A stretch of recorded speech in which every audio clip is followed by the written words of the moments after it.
Hi, I'm Chris from Hidden Gems, and today I'm here to share my experience for my very first time ever vending my vintage jewelry and watches at a local vendor craft fair.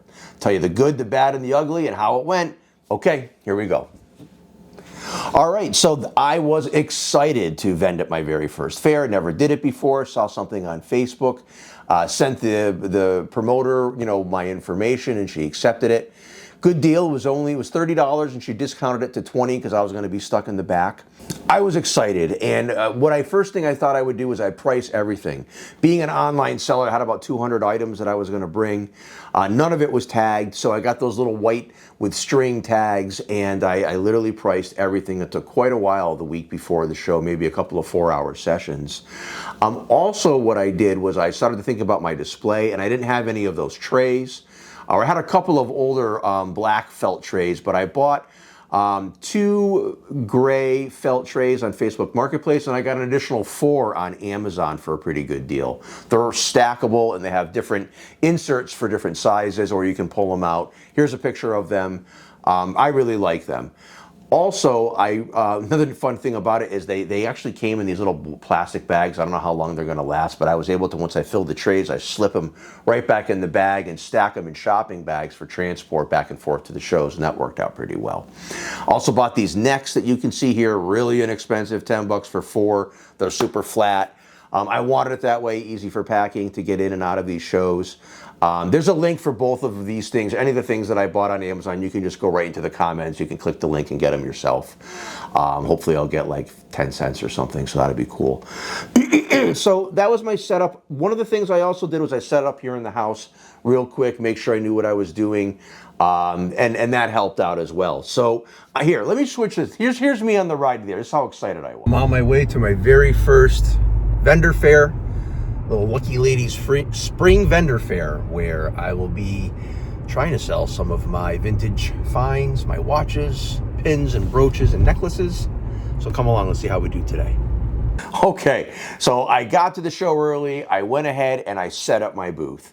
And I was pretty happy with the space. They actually upgraded me to the front because some people didn't come, and I got a pretty good spot, and I went ahead and I set up. Here's a little video of my setup. You can take a look. Here's my bags that I carry. I do a lot of estate bags, handbags at good prices.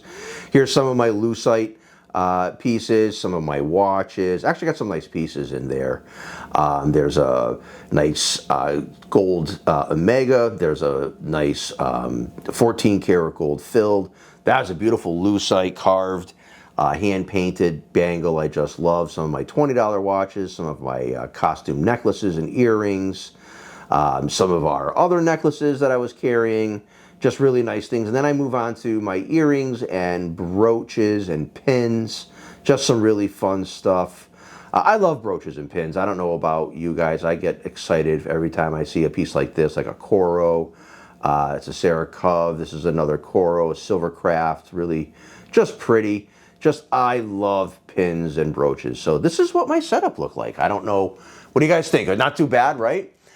So then what I noticed as it was 11:30, the show started at 11, there was nobody there.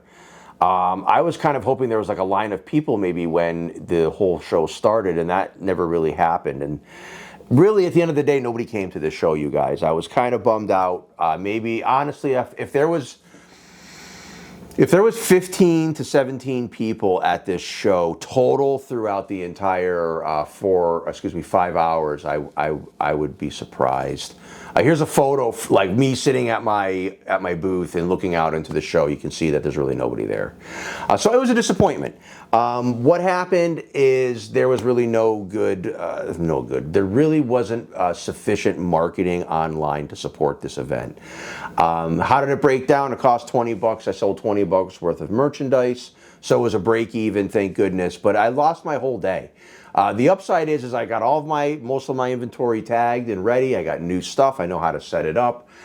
So I like that. It was a benefit to me. And I learned a little, like what not to do and not to like hook your wagon up to maybe something that you can kind of see isn't really being promoted well or perhaps doesn't have a great track record. So not so bad. this video's kind of inspired me. It inspired me for two reasons. Number one, I decided I'm going to set up my own event. I'm actually going to put together a vendor bazaar flea market of my very own in the next 6 weeks in my local area at a local club, similar that I went to at the one that I'm complaining about. And we're going to see how I do and how it comes out. So stay tuned for that stuff. Hey, if you liked any of this video, please subscribe and like it. I really could use subscribers. At this time, I think I have 24 subscribers, so we're not setting the world on fire here just yet. But I would love your help. Makes me smile every single time.